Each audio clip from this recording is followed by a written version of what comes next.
있는 것으로 나눠주자라는 제목으로 말씀을 전하겠습니다.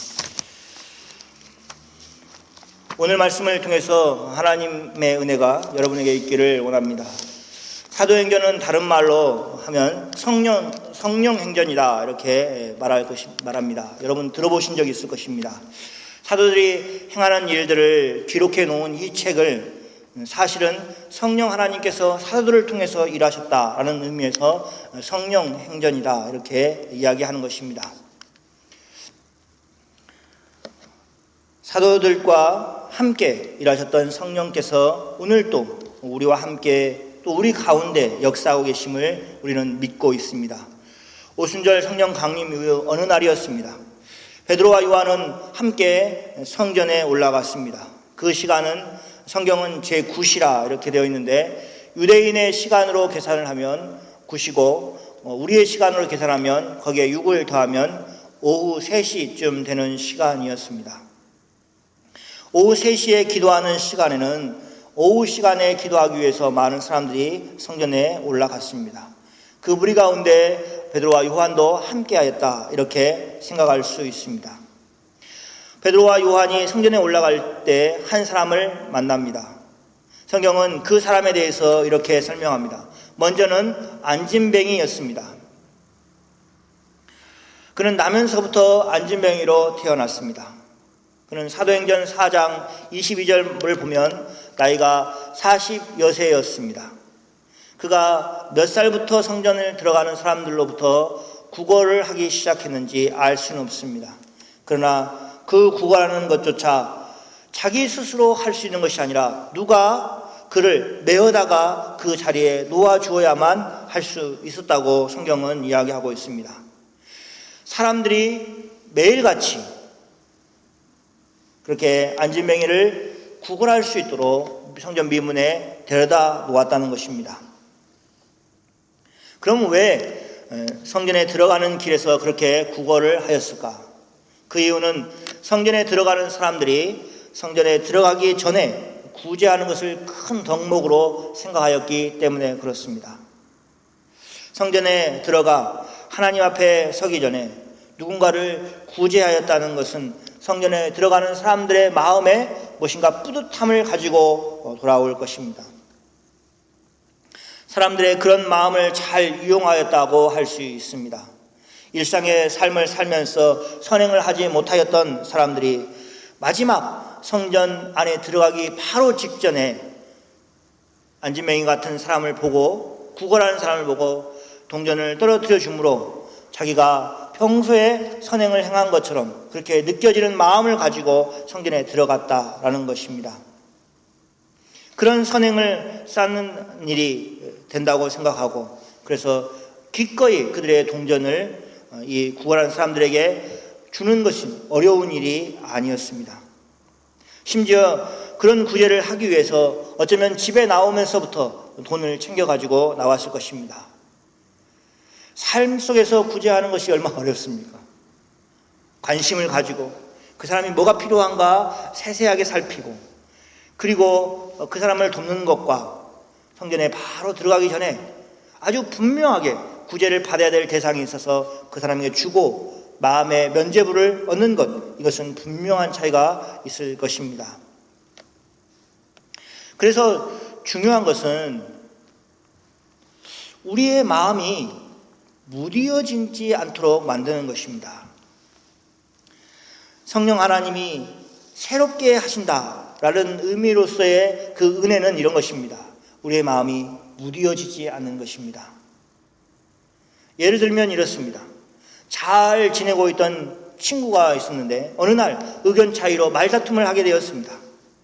처음에는 관계가 나빠진 것 때문에 굉장히 괴로워합니다. 고통스럽습니다. 전화를 걸까 말까 고민을 합니다. 또 하나님께 기도를 드립니다. 하나님, 이 관계가 회복되어지도록 해주십시오. 그런데 점점 시간이 지나면 어떠느냐? 원래 그랬던 관계처럼 생각합니다. 그래서 그냥 나쁜 상태로 그냥 지내도 별 탈이 없다는 것을 깨닫게 됩니다. 그리고 나서는 더 이상 내가 비굴하게 고개를 숙이면서 화해할 필요가 없다는 생각을 하고 그래서 그냥 적당한 정도의 관계를 유지하면서 살아가는 것입니다. 맨 처음에 관계가 틀어졌을 때 그 고통스러웠던 마음은 다 잊어버리고 무뎌진 것입니다. 우리의 마음은 이렇게 바보 같은 일을 잘 참고 또 용납하는 무딘 상태가 되기가 쉽습니다. 처음에는 깜짝 놀라지만 그러나 점점 그 감각이 사라지는 것입니다. 그래서 하나님의 말씀으로 늘 깨어 있어야 합니다. 아파할 때도 아파하고 또 하나님께 부르짖어야 할 때 하나님께 부르짖을 수 있는 사람이 복된 것입니다. 아픔이 없다면, 고통이 없다면 우리는 하나님께 부르짖을 힘이 없을 것입니다.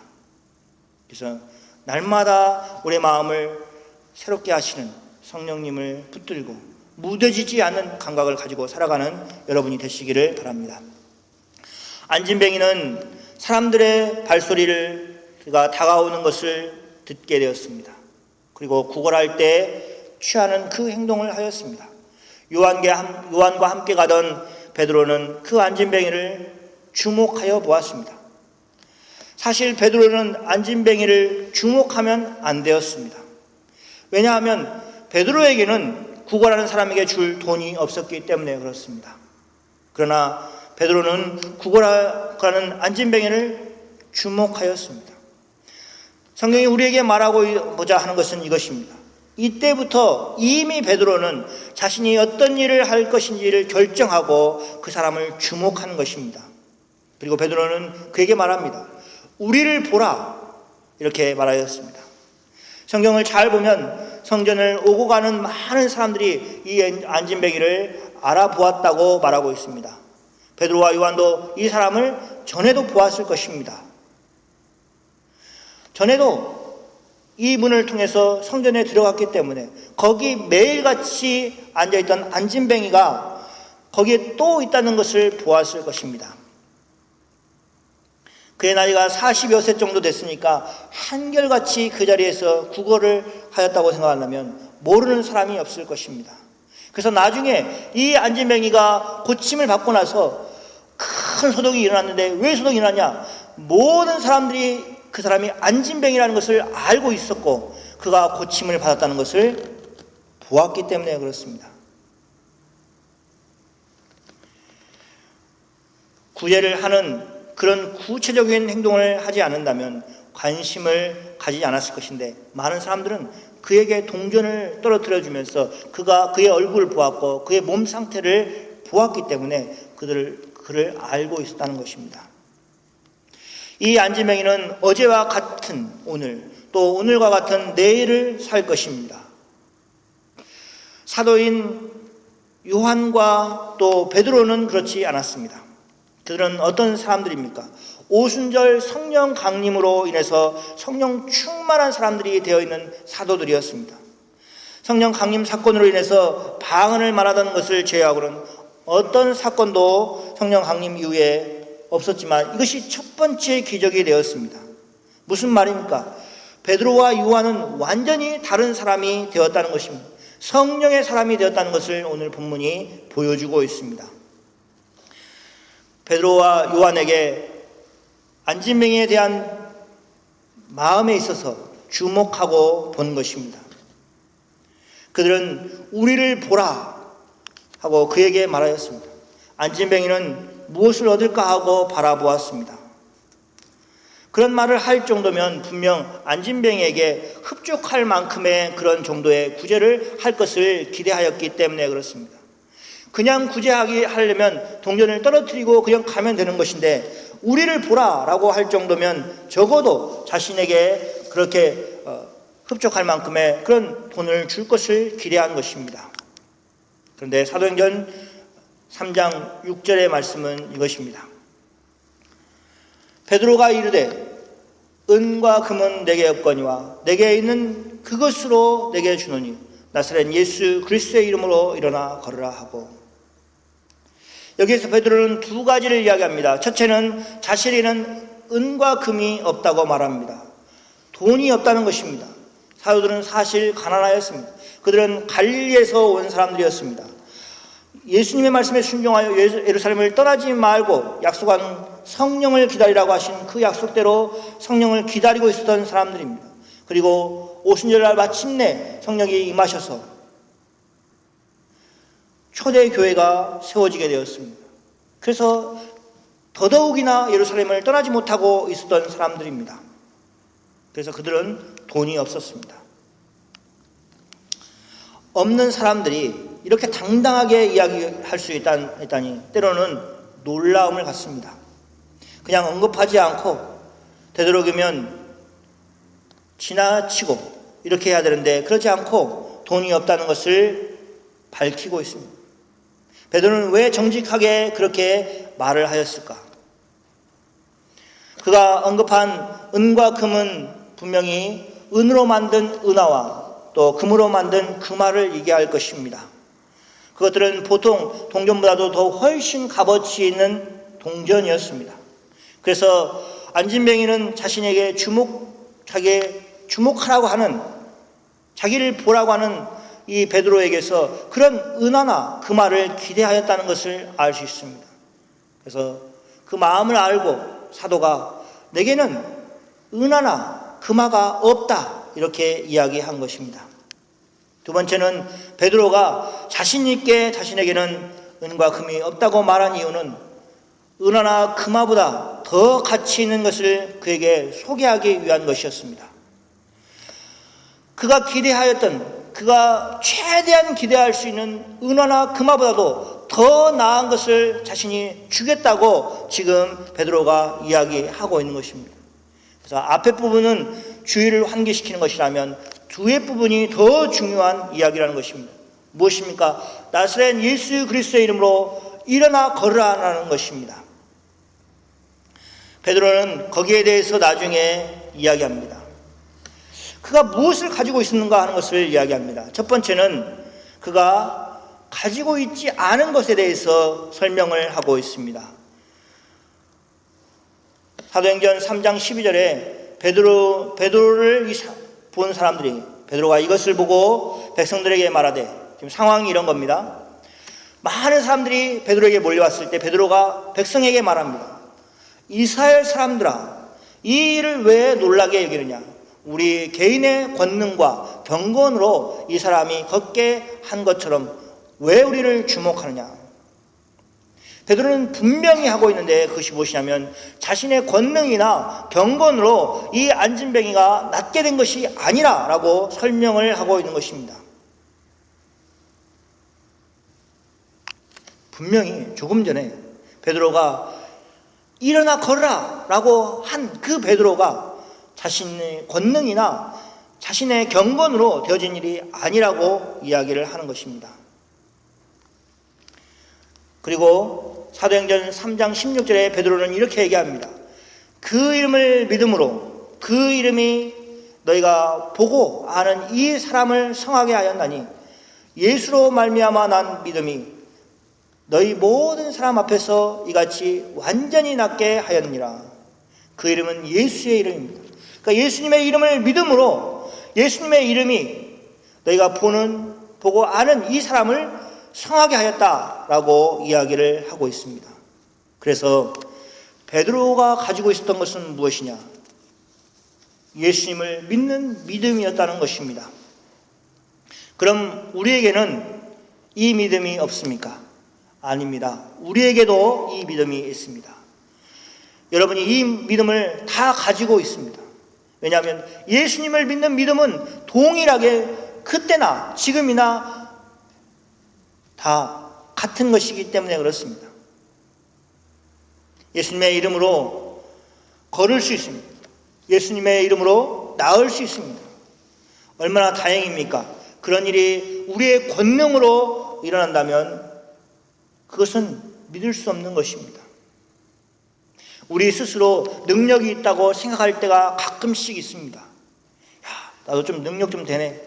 그러나 더 많은 정직한 사람들은 우리의 능력이 없음을 고백합니다. 내가 왜 이렇게 부족할까? 내가 조금만 더 힘이 있었으면, 내가 조금만 더 지혜로웠으면 할 때가 많이 있습니다. 그래서 이런 일이 우리의 권능으로 되어지지 않는 것이 얼마나 다행인지 알 수가 없습니다. 예수님으로 인해서 이루어진다는 것이 얼마나 다행입니까? 이 일이 우리의 경건으로 되어지지 않는다는 것이 얼마나 다행입니까? 이 말은 베드로나 요한이 경건하지 못하다는 것을 이야기하는 것이 아닙니다. 그냥 경건으로 되어지지 않는다는 것입니다. 어떤 분은 경건하기 위해서 더 많은 시간을 기도하는 시간에 활용할 것입니다. 성경을 읽고 기도하고 복음을 전하는 시간에 많은 시간을 투자할 것입니다. 그러나 대부분의 그리스도인들은 삶이라는 것이 있습니다. 세상에 나가서 살아야 됩니다. 학생은 학교를 가야 되고 또 직장 생활하는 사람은 직장을 가야 돼서 일터에 가야 되는 것입니다. 그래서 오히려 예수님이 얘기하는 것은 그런 종교적인 그런 행동과 삶이 분리되지 않는다라는 것을 말씀하시고 있습니다. 삶 속에서 경건을 추구하고 살아가는 것이 우리가 힘써야 될 일입니다. 그러나 그렇다 하더라도 그 경건이 예수님을 더 신뢰하는 믿음으로 우리를 이끌어주는 그 방향이 아니라면 그것은 다 의미가 없는 것이 될 것입니다. 그리고 심지어 그런 경건마저도 안진뱅이를 낫게 하는 그런 일을 이룰 수 없다고 베드로는 말하고 있는 것입니다. 사람이 당연히 그런 원인이라고 생각하였는데도 불구하고 그러나 그렇지 않다. 예수 그리스도의 이름으로 이 사람이 나았다라고 강조를 하고 있는 것입니다. 베드로는 분명 예수님이 안진뱅이를 고치신 것을 믿었습니다. 그래서 오른손을 잡아 그 안진뱅이를 일으켜 세웠습니다. 예수님이 고쳐주실 것을 믿었기 때문에 그렇게 가능하게 손을 내밀 수 있었던 것입니다. 놀라운 일이 벌어졌습니다. 베드로가 손을 내밀어 안진뱅이의 손을 잡고 일으켜 세웠을 때 누가는 이렇게 얘기합니다. 발과 발목에 곧 힘을 얻어서 뛰고 또 그리고 걷기도 하였다고 그렇게 성경은 우리에게 말하여 주고 있습니다.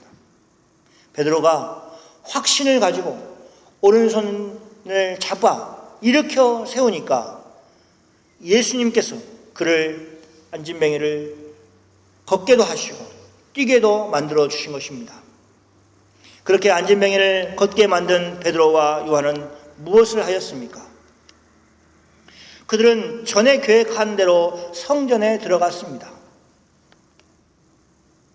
엄청난 일이 일어났는데 불구하고 안진뱅이가 46세가 된 그 안진뱅이가 처음으로 걷게 되고 또 뛰기도 하는 그 놀라운 광경을 보고 베드로와 요한이 걸음을 멈추고 그 민문 앞에서 성전에 들어가지 않고 있었던 것이 아니라 전에 성전에 가서 기도하려는 그 일을 하기 위해서 그들이 성전으로 들어갔다는 것입니다.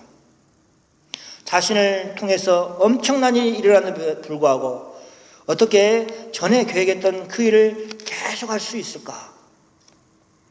질문할 필요가 있습니다. 그것은 베드로와 요한이 철저하게 그것은 자신의 능력으로 행한 것이 아니라 예수님이 하신 것이라는 것을 믿었기 때문에 가능한 것입니다. 그런데 그 결과로 이런 일이 일어났습니다. 만약 베드로와 요한이 그 안진뱅이에 주목하고 그 일어난 기적에 주목하고 사람들이 보내는 그 칭찬에 또 환호하는 소리에 귀 기울였다면 세 사람 다 성전에 들어가지 못하였을 것입니다.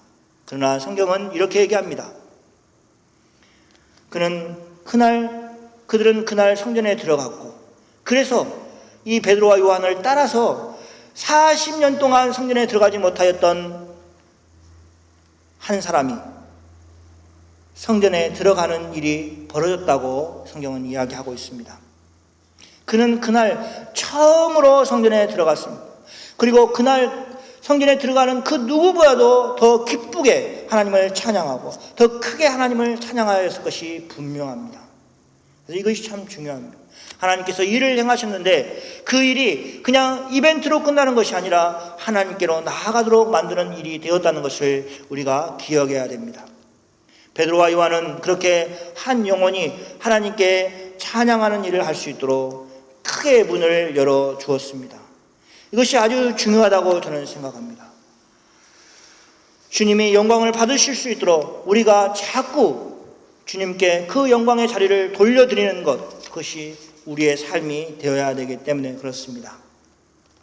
사람에게 관심을 가져야 됩니다. 우리는 왜 다른 사람들의 삶에 관심이 없을까요?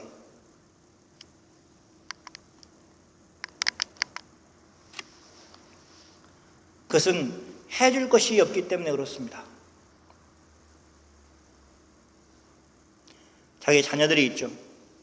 자녀들에게 해주고 싶은 마음이 있고 해줄 수 있는 힘이 있으면 정말로 관심을 많이 갖습니다. 물론 그 뒤에 사랑이 있어야 되죠. 그러나 해줄 수 없다고 생각하면 어떠냐면 그 감각을 다 끊어버립니다. 그리고 실제로 사람들은 무엇인가를 해달라고 바라지 않습니다. 정말로요, 웬만큼 힘들지 않으면 힘들다는 소리를 안 하고 웬만큼 힘들지 않으면 도와달라고 얘기하지 않습니다.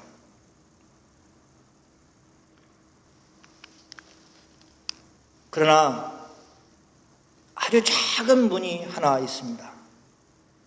안진뱅이가 구걸하는 것처럼 아주 작은 행동이 있었을 때 가능합니다. 만약 안진뱅이가 아무 반응도 보이지 않고 베드로와 요한이 걸어가는데 그 전에 했던 사람이 오는구나, 내가 그 사람에게 무엇을 얻어야겠다 하고 손을 내밀어서 전에 했던 것처럼 구걸을 하는 그 행동을 하지 않았다면 베드로와 요한이 그를 주목하여 보지 않았을 것입니다. 그는 그것을 수만 번, 수천 번 했을 것입니다. 똑같은 행동을 했을 것입니다. 아주 작은 행동이었습니다. 그는 매번 사람들이 다가올 때마다 했던 행동이었습니다. 그런데 베드로와 요한은 그 작은 행동을 보고 그를 주목하였습니다. 그리고 우리를 보라, 이렇게 말하였습니다. 어쩌면 우리 주변에도 우리에게 아주 작은 행동으로 도움이 필요하다고 손짓하는 그런 손짓이 있을 것입니다. 그런데 문제는 우리가 주목하지 못합니다. 이 작은 행동은 아예 느껴지지 못할 때도 많이 있습니다. 또 때로는 그것을 발견했다 하지만 우리는 그냥 그것을 무시해버리고 지나쳐버릴 때가 많이 있습니다. 왜냐하면 내가 무엇을 해줄 수 있는 능력이 없다고 그렇게 우리 스스로 생각하기 때문에 그렇습니다. 그런데 오늘 말씀을 듣고 우리는 생각을 바꾸어야 됩니다. 은과 금은 없는 베드로, 은과 금으로 얘기한다면 구제할 것이 없는 베드로가 안진뱅이를 주목하여 볼 뿐만 아니라 당당하게 우리를 보라, 이렇게 말한 것은 무엇인가 기대하게 만들었던 것처럼 우리도 우리에게 도움을 구하는 그 작은 그 몸짓에 반응하면서 삶을 살아야 될 것입니다. 안진뱅이는 동전 몇 개를 기대하였지만 베드로는 그간 40여 년 동안 꿈은 꾸어보았겠지만 그러나 그 실제 일어날 것이라고 생각하지 못하였던 그 일, 일어서 뛰고 걷고 하는 그 일을 나사렛 예수 이름으로 해줌으로 그를 완전히 고친 것입니다. 우리도 예수를 믿고 나가면 성령 하나님이 우리를 통해서 그런 류의 일을 할 것입니다. 저는 그것을 믿습니다. 성령 하나님이 일하십니다. 그래서 작은 어려움에도 여러분 반응하십시오. 우리가 무엇인가를 꺼내놓지 않아도 됩니다. 왜냐하면 예수님이 해주실 것이기 때문에 그렇습니다. 그리고 우리가 아니라 성령님께, 하나님께 그것을 맡기십시오. 기도하시면서 그 문제를 위해서 함께 기도해 주시는 여러분이 되시길 바랍니다. 그럼 우리는 어떻게 해야 합니까? 우리 주위 사람들에게 관심을 가지십시다. 그리고 그들을 위해서 기도합시다. 그들의 진정한 필요를 채워주시는 분이 예수님밖에 없다는 것을 깨닫도록 기회를 얻어서 복음을 전합시다. 예수님 안에서 참된 행복을 누릴 수 있도록 복음을 전합시다. 우리 서부교회가 다시 개척하자는 마음으로 빈자리를 채우려고 합니다. 제가 앞으로 열심히 기도하면서 나갈 것입니다. 여러분도 함께해 주시기 바랍니다. 그래서 올해 우리가 더 풍성한 모습으로 예배드릴 수 있는 그런 공동체로 함께 만들어 가기를 바랍니다. 전도에서 제가 기도하기는 한 50명 정도 함께 예배 드릴 수 있는 그런 작은 공동체가 먼저 되었으면 좋겠습니다. 5명씩 마음에 품고 기도하고 또 복음을 전하고, 그러다 보면 전도하는 그 일을 통해서 우리의 신앙이 자라는 것을 보고 또 영적인 성장을 이루는 것을 보게 되고, 예수 믿는 것이 얼마나 복된가 하는 것을 깨닫게 될 것입니다. 그런 영적 성장이 또 정말로 복음을 전도하는, 그래서 열매를 맺는 그런 일들이 여러분의 삶에 풍성하게 일어나기를 기도합니다. 이 시간 우리 함께 합심해서 기도하기를 원합니다. 베드로 사도는 나사렛 예수님으로 일어나 걸으라 이렇게 선포하였습니다. 그 선포가 여러분의 믿음에, 또 여러분의 건강에, 또 여러분의 가정에, 또 우리 교회 가운데 있게 해달라고 소리를 내서 잠깐 오늘 우리 같이 불렀던 마지막 날의 그 찬양의 배경 삼아서 같이 좀 기도를 하고 제가 마무리 기도를 하겠습니다.